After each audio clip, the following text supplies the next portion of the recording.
Introduction. Look at these numbers.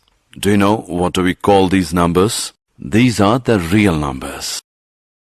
Teacher, is an irrational number is also a real number? Yes, an irrational number is also a real number. A rational number or an irrational number is called a real number. Today we will learn more about rational as well as irrational numbers. Objectives. At the end of this lesson, you will be able to define irrational numbers, show whether the number is irrational or not, explain rational numbers and their decimal expansions, convert the rational numbers into decimal expansion. Revisiting irrational numbers. We know that rationals and irrationals together made up the real numbers. A number S is called irrational if it cannot be written in the form P upon Q, where P and Q are integers and Q is not equal to 0. Irrational means not rational. The most famous irrational number is square root 2. Other examples are pi, which is equal to 3.141592 and 0.1011011101110 and so on, etc. Theorem related to irrational numbers. Theorem. Let P be a prime number. If P divides a square, then P divides a, where a is positive integer. Let us prove this theorem. Proof. Here we will firstly find the prime factorization of a. That is, a is equal to P1, P2, so on till Pn, where P1, P2, and so on till Pn are primes, not necessarily distinct. Therefore, a square is equal to P1, P2, and so on till Pn. P1, P2, and so on till Pn is equal to P1 square, P2 square, and so on till Pn square. Now, as it is given that P divides a square, therefore, from the fundamental theorem of arithmetic, we can say that P is one of the prime factors of a square. Also, we realize that the only prime factors of a square are P1, P2, and so on, Pn. So, P is one of the P1, P2, so on till Pn. Now, since a is equal to P1, P2, so on till Pn, we can say that P divides a. Theorem. Let us now prove that square root 2 is irrational. Suppose square root 2 is rational. That means it can be written as the ratio of two integers P and Q. Square root 2 is equal to P upon Q, which is equation 1, where we may assume that P and Q have no common factors. If there are any common factors, we cancel them in the numerator and denominator. Squaring in 1 on both sides gives 2 is equal to P square upon Q square, equation 2, which implies P square is equal to 2Q square, equation 3. Thus, P square is even. The only way this can be true is that P itself is even. But then P square is actually divisible by 4, hence Q is square, and therefore Q must be even. So P and Q are both even, which is a contradiction to our assumption that they have no common factors. The square root of 2 cannot be rational. Example. Let us solve an example now. Prove that 1 upon square root 2 is irrational. Proof.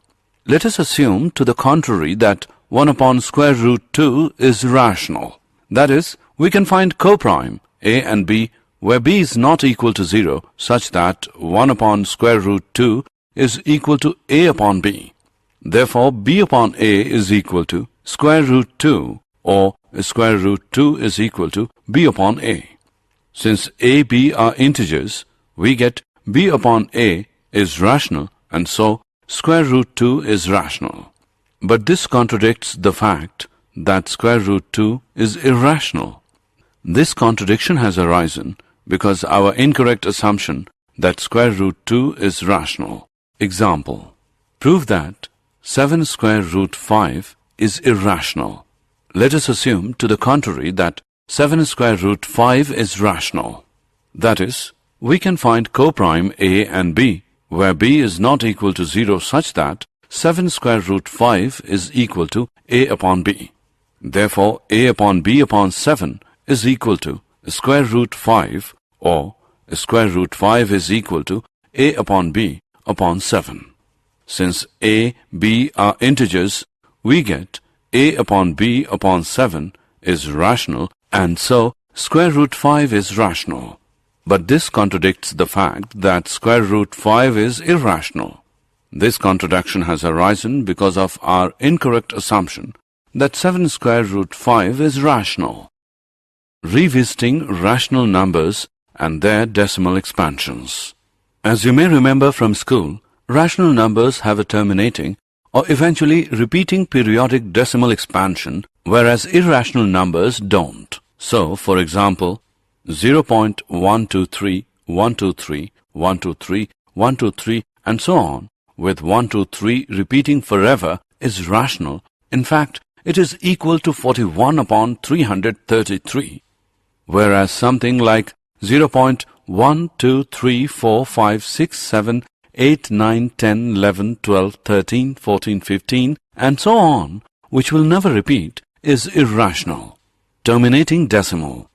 If the number of digits after decimal is finite, is a terminating decimal. Example, 2.57, 3.1925, 0.333. Non-terminating decimal. If the numbers of digits after decimal are infinite, then it is a non-terminating decimal. Theorem related to rational numbers and their decimal expansions. Let x be a rational number whose decimal expansion terminates. Then x can be expressed in the form p upon q, where p and q are co-prime and the prime factorization of q is of the form 2 raised to the power n, 5 raised to the power m, where n, m are non-negative integers. For example, 0.1837 can also be written as, we know that the rational number p upon q can be converted into decimal representation by using long division method by dividing p by q. Look at this example now. Here we can see that a rational number of the form p upon q, where q is of the form 2 raised to the power n, 5 raised to the power m, is converted to an equivalent rational number of the form a upon b, where b is a power of 10. The decimal expansion of such a rational number terminates. One more thing to note is that a terminating decimal can also be thought of as being followed by an infinite sequence of zeros. So in this sense, even terminating decimals are actually periodic. Theorem. Let x is equal to p upon q be a rational number such that the prime factorization of q is of the form 2 raised to the power n, 5 raised to the power m, where n, m are non-negative integers. Then x has a decimal expansion which terminates. Let us solve an example. Without actually performing the long division, state whether the following rational number will have a terminating decimal expansion or a non-terminating repeating decimal expansion. 13 upon 3125. We can write it as 13 upon 3125 is equal to 13 upon 5 raised to the power 5. Here q is 5 raised to the power 5, which is of the form 2 raised to the power n, 5 raised to the power m, n is equal to 0, m is equal to 5. So the rational number 13 upon 3125 has a terminating decimal expansion. Let x equals p upon q be a rational number such that the prime factorization of q is not of the form 2 raised to the power n, 5 raised to the power m, where n, m are non-negative integers. Then x has a decimal expansion which is non-terminating, repeating, recurring. Let us now write the decimal expansion of 17 upon 8. Similarly, decimal expansion of 15 upon 1600 is 0.009375. Did you know? The word algorithm comes from the name of the 9th century Persian mathematician Al-Khwarizmi.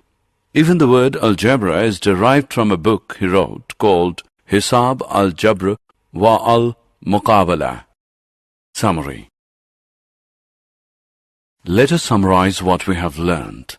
Let x be a rational number whose decimal expansion terminates. Then we can express x in the form p upon q, where p and q are co-prime and the prime factorization of q is of the form 2 raised to the power n, 5 raised to the power m, where n, m are non-negative integers.